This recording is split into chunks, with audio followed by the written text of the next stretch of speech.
Mesdames et messieurs, bonjour. Bienvenue au journal hebdomadaire de l'Agence vietnamienne d'information. Voici les titres qui ont fait la une de l'actualité de la semaine dernière. Le président Nguyễn Xuân Phúc a prononcé un message à l'occasion de l'achèvement avec succès du mandat du Vietnam en tant que membre non permanent du Conseil de sécurité des Nations Unies. Dans ce message, le chef de l'État a souligné la fierté du pays d'avoir rempli ses tâches assignées pour 2020-2021. Il a affirmé que le Vietnam avait participé activement, proposé de nombreuses initiatives et apporté des contributions substantielles aux travaux du Conseil de sécurité. Le Vietnam avait terminé son mandat avec de nombreuses estimations positives et l'aspiration commune de la communauté internationale à un monde de paix durable, sans guerre ni conflit, sans pauvreté et inégalité. Le président a enfin déclaré que le Vietnam est aujourd'hui confiant et prêt à assumer de nombreuses responsabilités internationales pour la paix et le développement durable.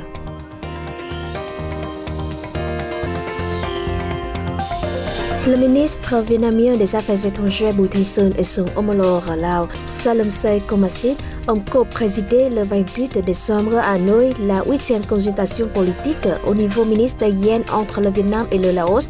Les deux ministres ont déclaré apprécier le développement des relations bilatérales, constatant que ces 11 premiers mois de 2021, le commerce bilatéral avait dépassé 1,2 milliard de dollars, en hausse de 33,6% par an.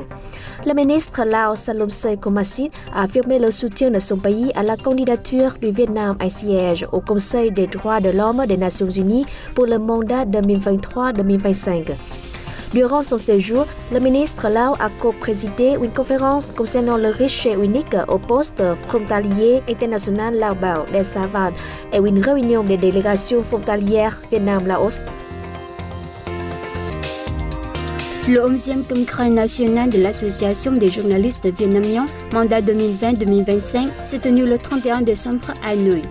Plus de 5500 délégués représentant les plus de 20 000 membres de l'association y ont participé. Le Quốc Minh, membre du comité central du parti, rédacteur en chef du journal Nhân Dân, chef adjoint de la commission de la sensibilisation et de l'éducation du comité central du parti, a été élu président de l'association. Présent à l'événement, le permanent du secrétariat du comité central du parti, Võ Văn Thưởng, a demandé à l'association de continuer à adopter des réformes pour une meilleure performance, appelant les journalistes à signer et améliorer leur niveau de théorie politique et le professionnalisme pour contribuer au développement de la presse révolutionnaire.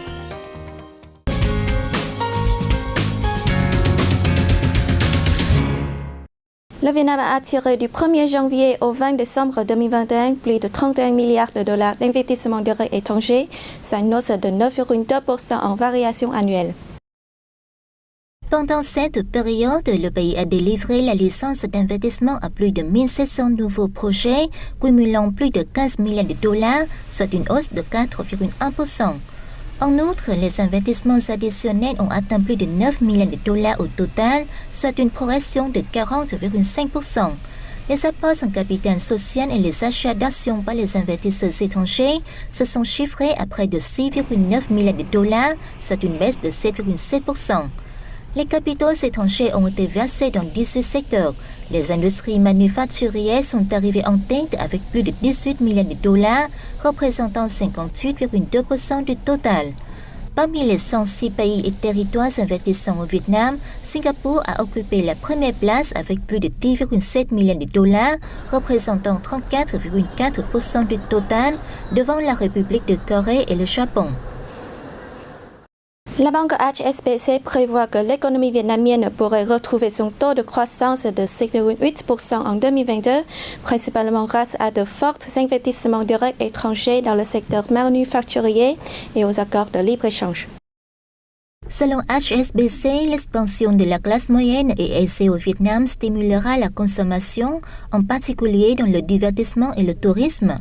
En outre, HSBC a déclaré que les nouvelles infrastructures construites et exploitées continueraient également à dynamiser l'économie, surtout dans les énergies renouvelables, après que le gouvernement vietnamien s'est fixé l'objectif ambitieux lors de la COP26 que d'ici 2045, les énergies renouvelables représenteront 75% du mix énergétique national. Ces derniers mois, on a observé un rebond des activités de production et d'affaires dans l'ensemble du pays et le retour de la confiance des investisseurs. HSBC estime que l'inflation pourrait atteindre 3,5% en 2022 et donc rester dans le seuil autorisé par le gouvernement.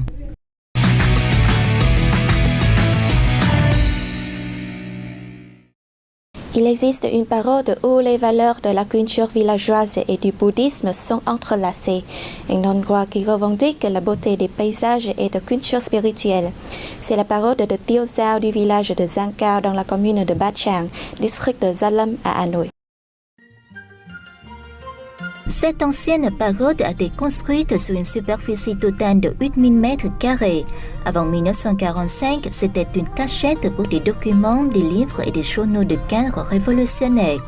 En plus d'être une pagode révolutionnaire, Tiêu Giao est aussi imprégnée de l'âme d'un village artisanal, Giang Cao. Les villageois produisent des produits artisanaux uniques, un moyen pour eux de préserver les valeurs de leur village artisanal séculaire. La pagode de Tiêu Giao était autrefois un endroit pittoresque. À cause des guerres et des intempéries, la pagode était en ruine. Fin 2010, les villageois l'ont restaurée selon le style architectural des pagodes du Nord. Les visiteurs peuvent immédiatement voir le caractère unique de cette pagode entièrement construite en briques traditionnelles.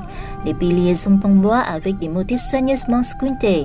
Tous les objets de culte tels que autels et statues sont en céramique, fabriqués par des artisans qualifiés du village. La pagode de Tiêu Giao compte 78 statues en céramique reflétant le savoir-faire des artisans du village. Ce n'est pas seulement un lieu spirituel, mais aussi un bâtiment unique reflétant l'identité d'un village artisanal traditionnel. L'espace extérieur est également décoré de statues. Tous les piliers de la pagode sont recouverts de délicats carreaux de porcelaine. Tous les éléments décoratifs reflètent les traditions et la culture de la commune de Ba Chang, connue depuis longtemps pour ses céramiques. Ce cocktail de culture et spiritualité rend ce lieu encore plus significatif, pas étonnant donc que la pagode soit devenue un lieu idéal pour tous ceux qui souhaitent s'immerger dans un espace calme et profiter de la sérénité de la campagne vietnamienne. Pour le passage du Nouvel An, l'Agence vietnamienne d'information a sélectionné pour vous les 10 événements nationaux les plus marquants de 2021.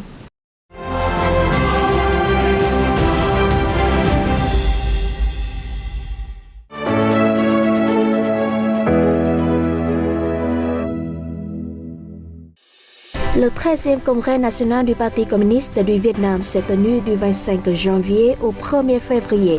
Il a exprimé la volonté d'édifier un pays prospère et heureux, de promouvoir le grand bloc d'union nationale et d'accélérer le renouveau, l'industrialisation et la modernisation du pays. Il a fixé les objectifs de développement socio-économique d'ici 5 à 10 ans, visant à faire du Vietnam un pays développé à orientation socialiste d'ici 2045.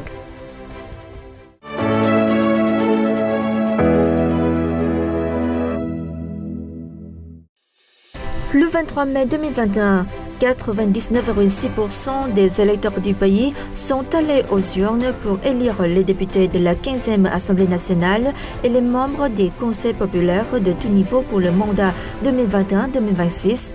Les élections se sont déroulées de manière démocratique, légale et sécurisée dans le contexte de la lutte contre le Covid-19.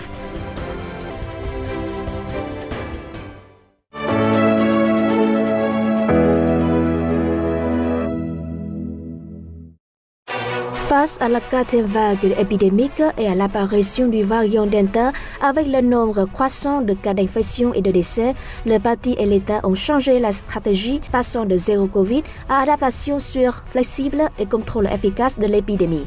La mise en œuvre de la résolution 128 du gouvernement promulguée le 11 octobre 2021 sur l'adaptation sûre et le contrôle efficace du Covid-19 dans l'objectif de protéger la santé de la population a permis de contrôler l'épidémie, de relancer progressivement l'économie et de stabiliser la vie de la population.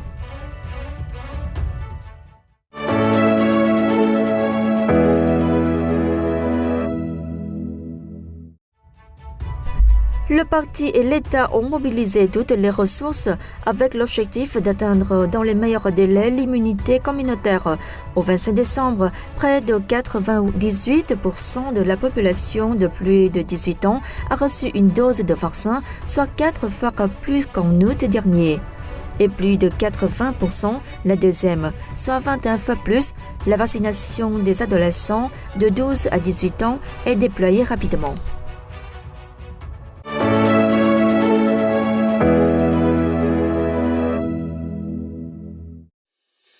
Lors de la première année du 13e mandat du parti, 5 documents importants ont été publiés.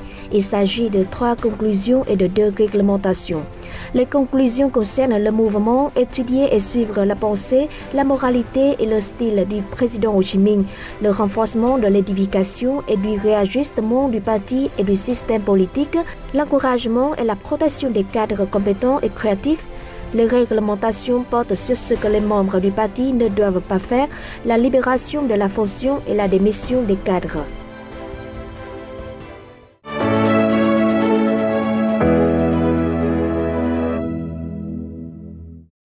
La conférence nationale sur la culture visant à mettre en œuvre la résolution du 13e congrès national du parti a défini 6 objectifs concrets et 10 mesures claires pour préserver l'identité nationale, développer la culture vietnamienne dans la nouvelle période.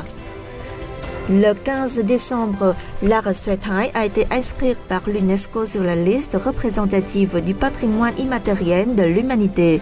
Le 23 novembre, l'UNESCO a décidé de se joindre en 2022 au Vietnam pour célébrer le 250e anniversaire de la naissance et le 200e de la mort de la poétesse Ho Xuân Hương, ainsi que le 200e de la naissance du poète et enseignant Nguyễn Đình Chiểu.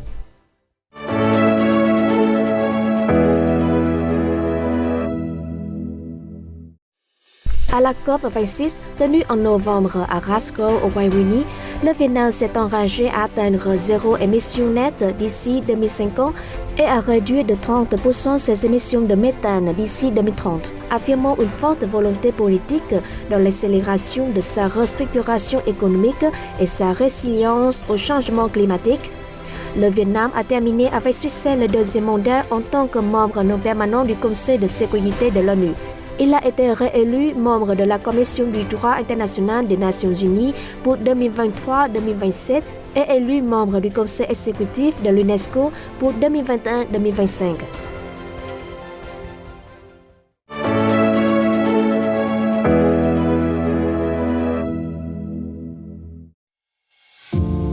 Au 3e trimestre, à cause de la crise sanitaire persistante, le PIB a connu une baisse de 6,17% en variation annuelle, la plus importante réduction depuis que le Vietnam dévoile son PIB trimestriel. L'Assemblée nationale et le gouvernement ont pris de fortes décisions pour lever les difficultés, soutenir les habitants et les entreprises. Cela a permis au Vietnam d'atteindre voire de dépasser un certain nombre de ses objectifs économiques importants. Le pays a ainsi affiché un excédent commercial pour la 6e année consécutive.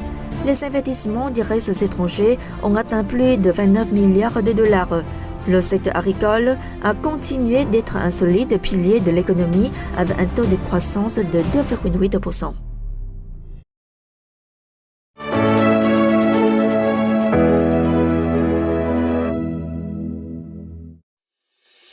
La mise en service le 1er juillet du système de base de données nationales sur la population sera une base importante pour le développement du gouvernement électronique. Avec l'achèvement de l'objectif de délivrer des cartes d'identité électronique, c'est la première fois que les informations sur les citoyens vietnamiens sont normalisées, numérisées et introduites dans un système au service de la gestion de l'État.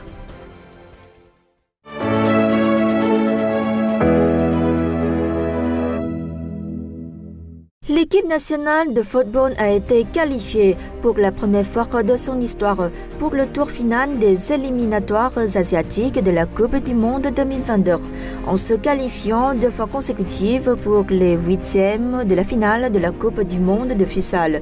La sélection vietnamienne est entrée dans l'histoire du football asiatique. Le powerful de Lê Văn Công a remporté une médaille d'argent aux Jeux paralympiques au Japon. Nguyễn Thị Thùy Nhi est devenue la première Vietnamienne à décrocher le titre WBO dans la catégorie porc paille. C'est la fin de cette édition. Merci de l'avoir suivi et bonne année à tous et à toutes.